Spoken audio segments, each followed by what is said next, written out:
Hello and welcome to another exciting edition of Football Analysis on SEETV. I am Omola Bakaraji. Welcome.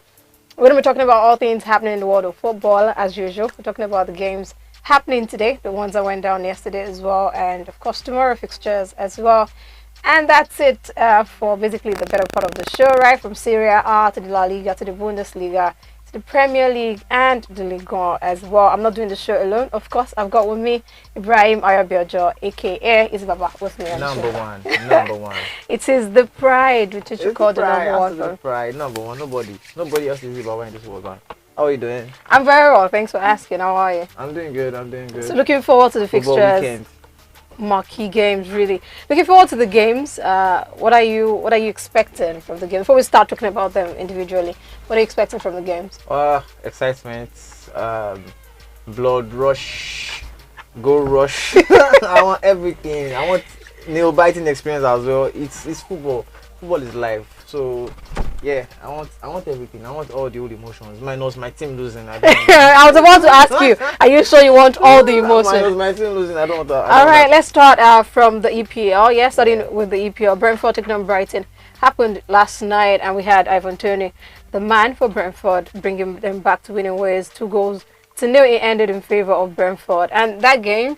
Looking at how dominant Brentford were in front of goal, they bossed better part of the game, really. And it's very interesting, the fact that Brentford had 3 shots on target and got 2 goals, and Brighton had 7 shots on target and they were unable to score a goal. Yeah, that's the credit to the man in between the sticks for Brentford. He did his job. Marian played his parts proper, and that's what he said. That's what is called precision. If you have your chance, take them.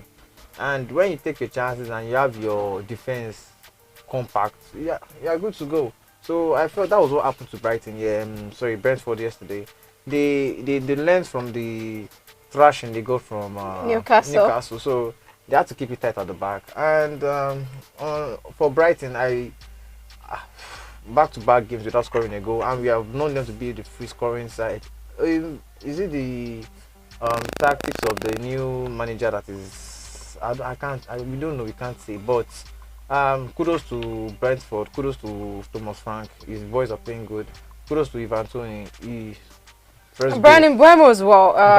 Wasn't on the score sheet, but he had a very, very good game as well. Very good game. Look at that snapshot he had. I hit the crossbar. That could have been the goal of the week if that had gone in. It was so good. Premium quality. Same as Muyinka, our boy Frank Muyinka, who gave the assist for that cheeky goal from Ivan Toney. Very cheeky. Yeah, so it's a good one for Brentford. I for the fact that they are not even having a bad season and they are 8th on the table, regardless. I'm pretty sure they didn't get any major signings over the summer. They just notable, right? Yeah, they stuck to their guns. They stuck to the players they had, and they are doing well for them. I won't say they are trying to do it. They are doing well for themselves. They are 8th on the log. Yeah, they have no business with the relegation problem right now, and they have no business with title chasing right now. They just have to. Are you sure about that? Do you see them coming and vying for the title? I think maybe a top 4 finish. Who does him? Okay. So I mean, there is a thing that's aiming big.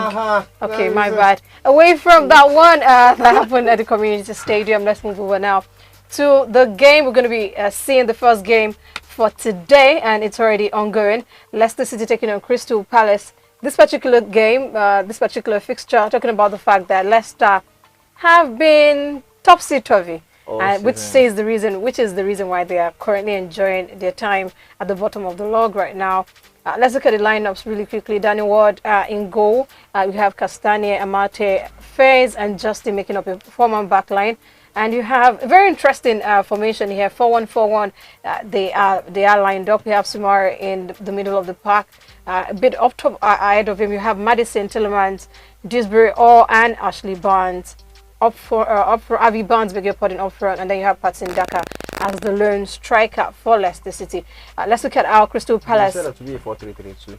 and it's very interesting the way it is right now, but they should collapse it back, I guess. Yeah. And then you're going to be having for Crystal Palace, we have Guetta in goal, you have Michelle Gueye, Anderson and Ward making up a 4-man back line. You have Andre Ayew, beg your pardon, Jordan Ayew, Schlupp and Dokure making up a 3-man midfield. Edward Zaha and Everechi is making up the 3-man attack. Olise misses out today. Yeah, and he's going to be sitting out that one. And looking at how they said, okay, let's take a look at the substitutes as well. Let's see what the managers have on their bench. You have Kagla, Soyuncu, Jamie Vardy, Marco Brighton, Kelechi Iheanacho, Ayeze Perez, Nampalys Mendy, Dennis Perez, Iverson, as well as Luke Thomas, making up the bench for Leicester City.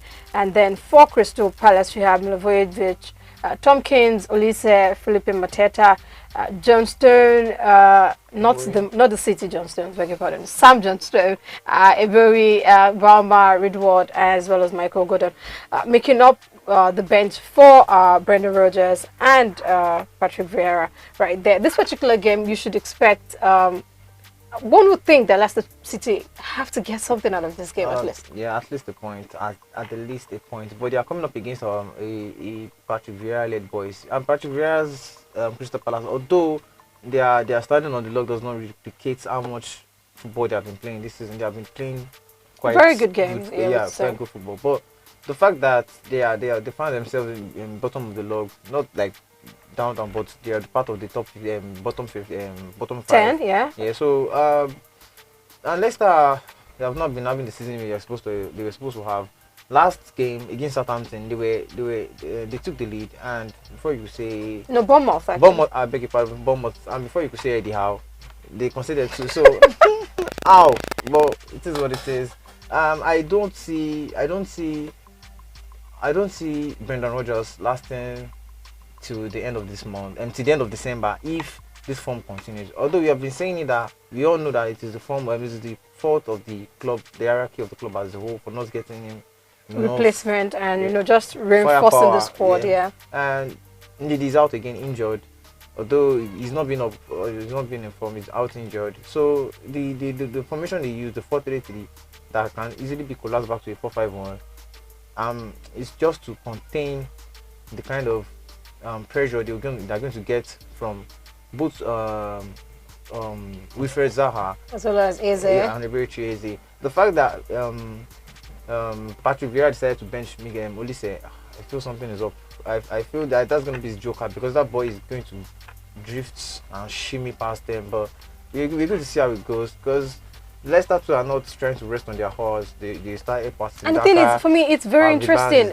Something we need to note is the fact that Leicester City are not having problems in front of goal at all. They are scoring goals. They've scored 15 goals so far, but it's the back that's been the problem. They go ahead in games, they get the first goal, but they just decide to collapse. I've said it here, and I'm still going to reiterate it. They don't have a Premier League worthy goalkeeper in Danny Ward. He's not Premier League worthy. I'm sorry if that is too bad to say, but it is the truth. Danny Ward has been conceding goals like he was born to do that, and it is not fair. It's not fair on his backline.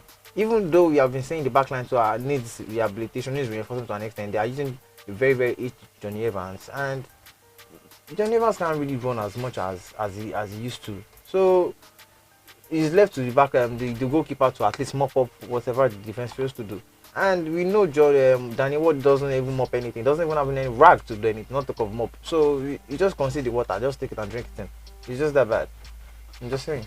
And really, let's see what Leicester City will be able to get from this game. Crystal Palace as well also need something out of this game. So both sides, I mean, it's going to be the fight to the finish, most definitely. And we want goals, apparently. And our next game we're going to be looking at, going to be the 3 o'clock fixtures. We have 2 games for the 3 o'clock. Wolverhampton Wanderers taking on Nottingham Forest. Wolves have not been woven, and Forest apparently have not been forested, because Nottingham Forest are quite comfortable in 19th. They are 28th.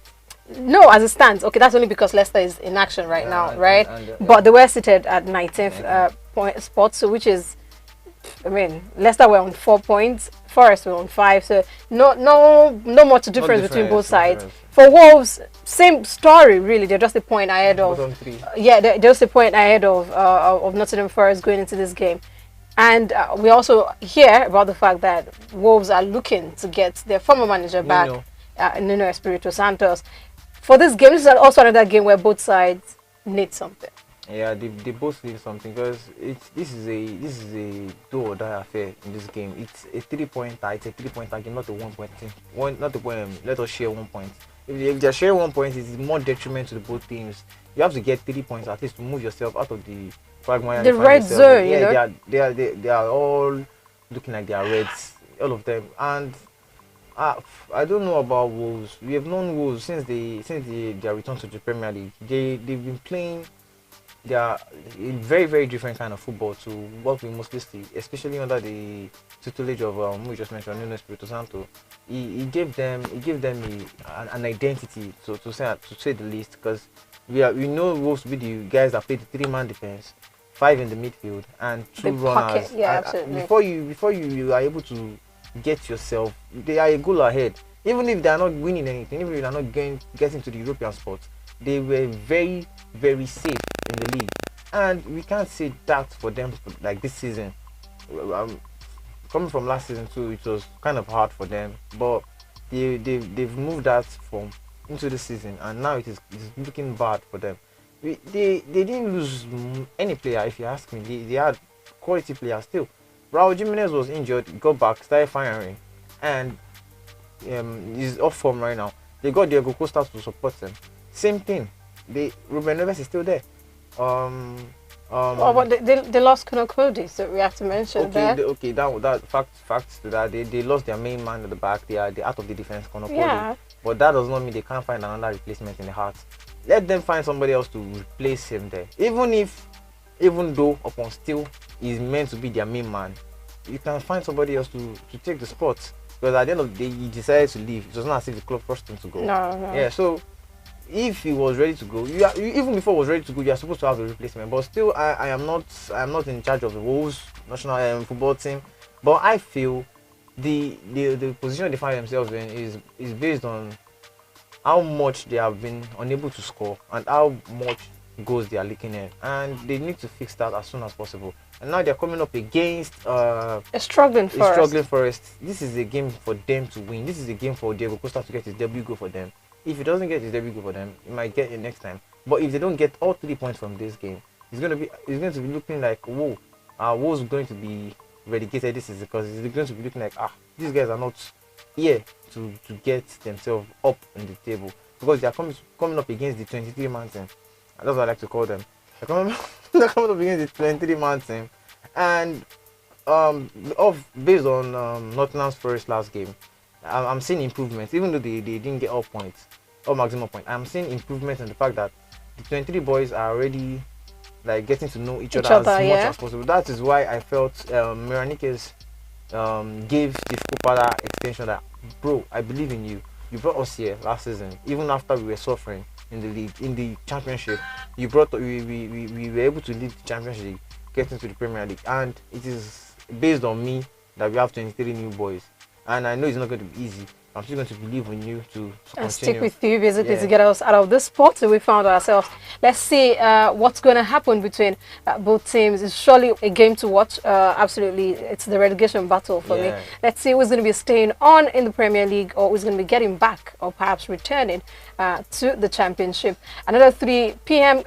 Game. Fulham taking on Bournemouth. Fulham have quite a return to the Premier League, quite the result, quite the games they've had. They've had 2 back-to-back losses, and for Bournemouth, the return to winning ways after 2 back-to-back draws, and Bournemouth picked up that point, the maximum point over Leicester City last weekend. And this game now, you expect Fulham to, want to get a win at least.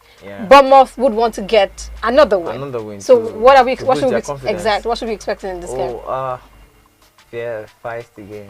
Like both teams to be. I have to get 3 points off you. No, I'm not to get 3 points off you. I want to see that. I want to see the battle that is going to occur in between those teams, because I feel Mitrovic will be like, I started out the man on fire, now they don't have gas. No, I've got to put back the gas on. So I feel this is going to be very, very interesting. Bournemouth gave us a very, very impressive win over Leicester, even after going back. Although Leicester have been shambolic this season, but that does not derail the fact that he got back from a goal down to win that game 2-1. And kudos to Billing. He's been their main man this season. All bills on him, and he's looking good. He's looking good for Bournemouth. I love the way Steve Cook at the back, impeccable. Billing in the midfield, amazing. Their main man up top. This former Liverpool guy. I'm trying to save the name. Jordan Ibe. Is it Jordan Ibe? No, there's a former Liverpool man. No, Solanke. Solanke. Yes. Solanke is he's looking like the Solanke. Solanke. Okay, but just say. And you will tell me not to call them Nigerians. Okay, that is the name. That's how it's spelled. Solanke. So I feel they feel like you can get all 3 points from Fulham. They have lost the back-to-back games. Let's just make it 3. Let's get our own second win. And same thing, Fulham will be like, no boys, we are not losing the third on the spot. If you lose the third game back-to-back, we are looking like we're going back to the championship. So no, and both of them find themselves in the top 10. Bournemouth is 9th, Fulham is 10th. So they are in a good place at the moment regarding the quality of their players and the quality of the teams themselves. But they want to do better than that, at least, because it's still early season and they don't want problems for themselves. Start writing your problems from the first half of the season. Yeah. Away from that, let's go to the 5:30 kickoff. Tottenham taking on Everton. Tottenham Hotspur haven't lost 2 weeks ago to Arsenal. Yeah. The return to winning ways last weekend, and you have Everton against Brighton, and even Brighton were unable to get a goal in that one. Harry Kane, the goal scorer, the lone goal scorer for Everton, lost their last game, and now against Tottenham Hotspur, who have Son Heung-min, who eventually opened his goal scoring chart for the season. Harry Kane, who's opened his for a while, and you're having a couple of the buys, and sparks here and there from the left, the right, the middle of the park for Spurs. For Everton, Alexi Iwobi is been the guy really. He almost got right. He almost got the maximum point for Everton last time out against United. Yeah. What are we expecting from this fixture? Oh, goals. I am not expecting to see a barren draw. I want to see how Richarlison is going to fare up against his former team. I want to see what is going to happen. I really want to see. I hope Antonio Conte starts him, because it is going to be interesting. You know him for his antics. Is he going to play the same thing, right? Against his former team? I'm pretty sure he's going to try it. And those boys would know him well enough to leave him. He'll stand up when he's ready. Leave him be. So I feel this is going to be a very good game. Tottenham felt very done by regarding the defeats at Arsenal. Although they were lackluster in that game, but to an extent they felt done by. But they bounced back. They got the win against Brighton away from home, and they kept the clean sheet. They went to the Champions League, didn't get a clean sheet, but they got all 3 points. And now back-to-back points for them. Confidence for the Antonio Conte boys, and I feel like Conte will be like, no, you have to get 3 points over Everton, and Lampard will be trying to take his chances. Okay, come on boys, we can do this. And the fact that they have long time injury man Dominic Calvert-Lewin back is good for them. It's massive boost, I think, to them and for them. Let's see what we're going to be getting from that particular game. I think it should deliver on the goals as well as the drama. Yeah. Both managers have their, the antics on the touchline. Yeah, so I can't wait to see that one. Southampton taking on West Ham tomorrow, kick-off 2 p.m. That's going to be the first game for the tomorrow fixture. West Ham, not the start of the season that they would have wanted. Absolutely. David Moyes' boys. You wonder, did they swap a couple of these people? And for Antonio, got a goal last time out, but still, it's not Antonio in. Right, but credit to them, they were able to get themselves away from that the red zone at the bottom by getting the point, beg your pardon, maximum point to their last game. And now Southampton, that I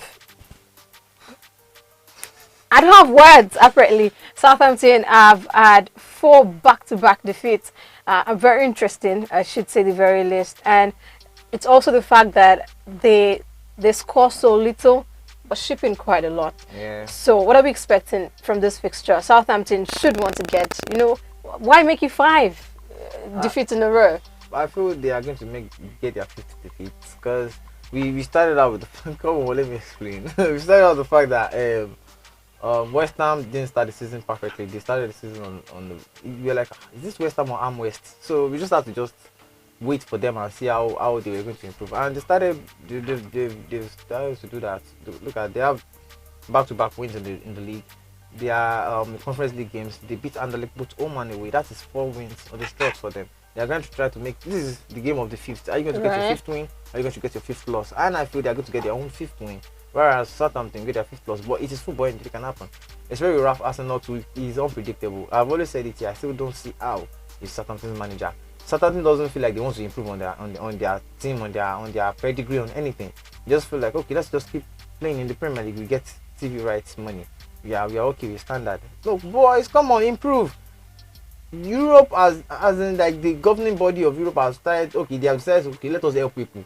It's not going to be Champions League. We have Europa League. Okay, it's not going to be Europa League. There's Conference League. Make at least try and fight. Even if you are not going to make it, fight. Let there be obvious that we want to fight for this. Southampton has been in the Premier League for a while now, and it's not looking like they are trying to improve this season. If they find themselves in the relegation battle, it is left for the to the management of the whole the owners. I beg your pardon, because it feels like they're just letting the boys have their fair share of playing time. Just play as you want. The only acquisition I saw they got that made sense was Joe Aribo. After Joe Aribo, I don't see nobody apart from their main man James Ward-Prowse, who has not even been Ward-Prowse in Cocan this season. Yeah, I mean, yet to score his trademark free kick goal this season. Yeah, but let's see if perhaps this pack is going to be turning against West Ham United. With Skamaka, Jared Bowen on top of Mario in that kind of form. Look at it's going to be very interesting. Absolutely, Rice, it's going to be very interesting. Okay, 2 p.m. is quite the packed hour for tomorrow games. We have Manchester United facing Newcastle. That's one game to watch. We have the bigger game, I would say, later on tomorrow, but that game as well surely will deliver as it comes to drama, as it comes to goals. You have Eric Ten Hag, wanting to build momentum of winning, of getting maximum result as best as they can. For Eddie Howe, on the other hand, his boys are scoring goals like it's going out of fashion. You have Newcastle, they've scored 9 goals in the last 2 games. Yeah. Manchester United are not scoring that many, right? But it's still quite notable. They are currently sitting 5th on the log. Newcastle sitting 6th on the log. United have 15 points. Newcastle have 14 points. And I think that tells a bit of the tale of the story of both teams so far this season. Do you think United will be able to get maximum point of Newcastle? I feel they can. I feel they should, because they are playing at Old Trafford. They have had history against Newcastle. We know them to always defeat Newcastle. But it wasn't against Eddie Howe, though. It was not against Eddie Howe. Now it wasn't Eric Ten Hag. now this is EH versus EH. Eddie Howe against Eric. I didn't notice that. So I see a very, very how would I put it, a firecracker of a game, because these guys have explosive players. Newcastle have explosive players. Man, you are not short of it as well. We are going to face you fire for fire when it comes to attack. But what I see is Alexander Isak, I'm not sure he's still going to play this game. And if he's not playing this game, it's going to be a very, very, very, very big loss for them, because forget the fact that he scored 9 goals in the previous games. If he was there, they'd probably have like 13, just to say. But onto United, they have got players for days, quality players up top. Are they scoring as much as you'd expect them? Maybe not. Maybe not, but at least they can pick up anytime. They can pick up anytime, and they might pick up against Newcastle, and we'll see how that affect their season. But how about the Bruno game? Bruno Fernandes against Bruno Guimaraes. Bruno Guimaraes is looking like one hell of a player right now. He's getting a contract extension. It's looking like so. After just few months into the club. So for you to know how much impact he's had in Newcastle. Same as Miguel Almiron. The main man we have always been talking about in Newcastle, he's been thrown to the sides, I guess. Alexander Maximin. For you to know how much quality Eddie Howe is trying to make these boys play. The kind of football they are playing right now is whoa. Is this Newcastle? I think that's something that we've seen as a signature of Eddie Howe's side, of an Eddie Howe side. And this game, as we've already agreed, it should be the battle of the forwards. Let's see how much the goalkeepers as well. I think they're going to have Yeah, a lot of I was action about to say like as well, and David, just David, going here and here. Let's see, And let's see who keeps a clean sheet. I don't see a clean sheet. It's hard to see a clean sheet. I don't see a clean sheet in this game, and it's going to be quite the game. A quick update for Leicester City taking on Crystal Palace. It's still goalless right there. Let's see if this is how it's going to end. We'll be sure to let you know. Back to the 2 o'clock kickoff for tomorrow games. We have Leeds United taking on Arsenal. The Gunners have been man on fire in this case. They've been flying. Mikel Arteta's boys, you know, like, no, is it Premier League? No problem. Manchester United have been their only stumbling block all season long. 9 games they've played and 8 they've won, and with only 1 loss, and that was to United. For Leeds United, it's not the same story. You have Leeds, they've played a game less. They played 8 games. They have 2 wins and 3 losses, 3 draws. So very interesting, this game.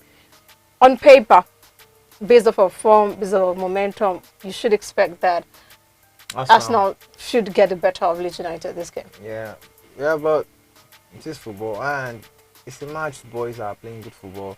I feel they should have. Oh, they won't have Sinistera back. He's on a 3-game ban because it was a strict card. So they still got players. They got Aronson and Koch and all, but they're not going to come up against Arsenal. In this season they've played 14 games. No, 12 games 11 in total. Wins. 12 games, 11 wins. The only stumbling block, as you said, was against Manchester United in a game where even they had a very good game. They outplayed Manchester United, but they were just outshined and outscored. So I see a game of goals. I see a game of goals because Leeds know how to score. Same as Arsenal as it is right there these days with Bukayo Saka, Martinelli, Odegaard, Jesus. You have even Thomas Partey scoring goals. Oh, come on, Granit Xhaka scoring goals. Granit Xhaka is the marshaller, so I can't call him that, the marshman. It's going to be a very, very interesting game because they know how to play exciting football. Leads now they're coming up against the guys that are trying to play the exciting football these days in Arsenal. We have to see this game because I'm seeing a beautiful interplay of football here, but there's no way this game is ending goalless. If it ends goalless, you have to write a petition for it to be played. Absolutely, I'm going to definitely sign that one, because I mean, why should you have that much firepower and not deliver on the goals? Aston Villa taking on Chelsea, another 2 p.m. kickoff tomorrow. 2 p.m. is quite busy, and the big boys, about 3 of the top, top 6, 3 of the top 6 will be in action tomorrow for 2 p.m. Aston Villa taking on Chelsea. You have Chelsea in very interesting stead, very I would say they've been back at it, talking about the fact that it's a new manager. They're trying to build momentum. Aubameyang is gelling, is sealing. His return to London has been quite announced. And you have Aston Villa who would want to try and see if they can hit Chelsea perhaps, but it's at the Villa Park. There's the home advantage, even though home advantage in football these days is few and far in between. What are we expecting from this game? Goals. It's going to be feisty. It's kind of a derby. They're both London teams. If I'm not mistaken, Aston Villa they're Are they? Yeah, they're a London team. Aston Villa. If I'm not mistaken. I need to do something on my map. No, they should be. So I see Chelsea just might take the 3 points, but Aston Villa is not going to give them easy. They are going to come to the party, and especially with the fact that Douglas Luiz has just been given a contract extension, it should be much more. How do I put it? It should be a motivation for him and the rest of the boys. Steven Gerrard is doing well with these boys. He's not where he wants to be. His boys are not playing as he wants them to play. I don't know, but I feel his boys are not playing as much as he wants them to play. Whereas Graham Potter's Chelsea seems to have picked up absolutely from where Tuchel left them. They are playing beautiful football. Yeah, they are getting goals without even conceding, which is impeccable. As you just mentioned, Aubameyang is already announcing himself with the flips and all. And we've got Raheem Sterling is the only man who I feel is yet to make his mark. Although he has gotten a few goals, but still he's playing. His wastefulness is getting to the nerves of his teammates and his fans alike, and it's something that he needs to work on. But we've always been saying this about Raheem Sterling. How is that going to affect his chances with Graham Potter and the team? I don't know. I can't say. But this is a game Chelsea is meant to win, and this is a game Aston Villa is meant to fight for a point. Well, we'll see what comes out of this. But this is looking at Chelsea. Okay, let's see if Chelsea will be getting maximum points for this one. If I feel like Villa should want to return to winning ways. Haven't dropped points to Nottingham Forest last time out. Okay, now to the marquee game of the weekend for the Premier League. We're having Manchester City visiting Anfield. They take on Liverpool. And this fixture last season, home away for both sides, they both had to settle for a draw. In the league, they had a different tale when they met outside that. But we're talking the league now. We're talking City high flying. Liverpool cannot say the same thing. City have played 9 games. They've won 8 and they've only drawn 1. They're yet to lose a game actually in the league. For Liverpool, the story isn't the same. Liverpool have only got 2 wins so far. It's been a battle of draws. It's been how much Ogbono, how much Ewedu can they eat? And they've been serving their fans back to back. 4 draws, Liverpool, and 2 wins. So what is very interesting for me, I want to highlight the goal scoring prowess of both sides, because I think we agree that this game is going to be decided by the goals, right? For Liverpool, very comfortably, I should say, seated. Okay, maybe not so comfortably. They just might find a way in the 18th place very soon. First from down. Which is quite the run.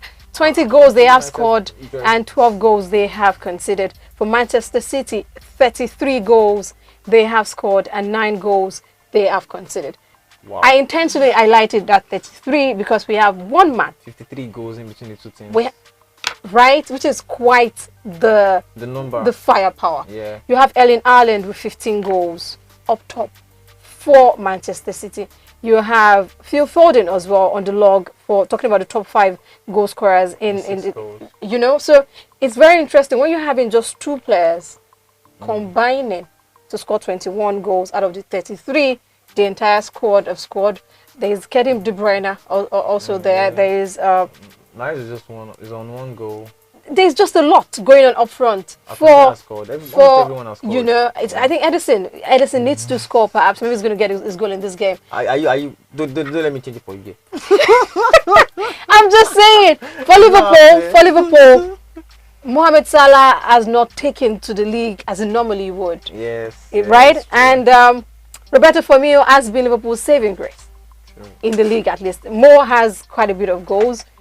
Going by his last run in the Champions League earlier this week, right? But I'm just wondering. Let me put down the pen. I'm curious.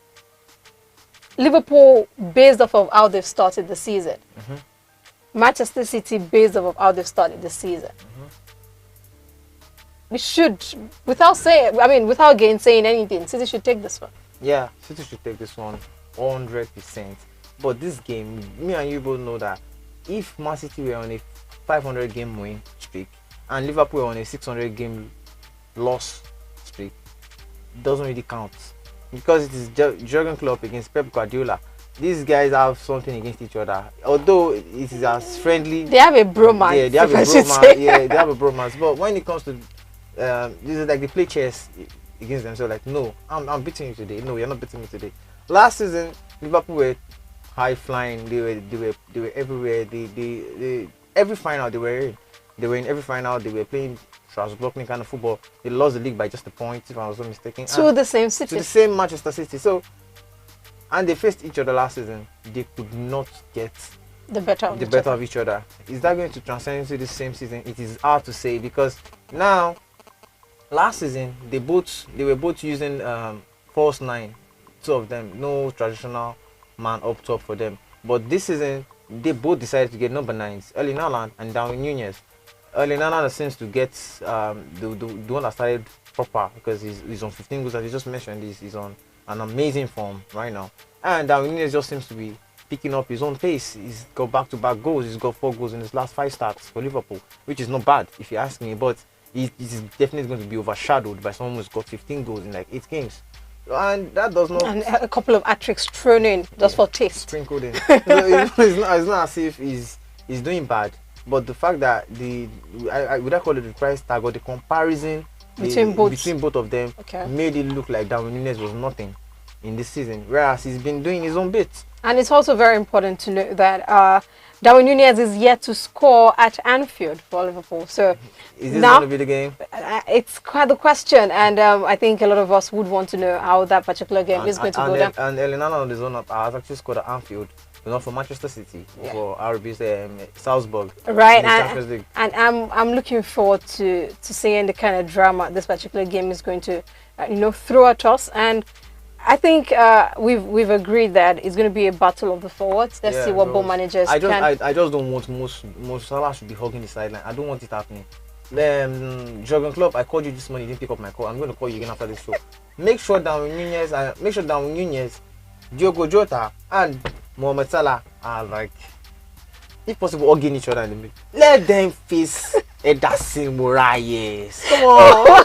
And I'm all for this game.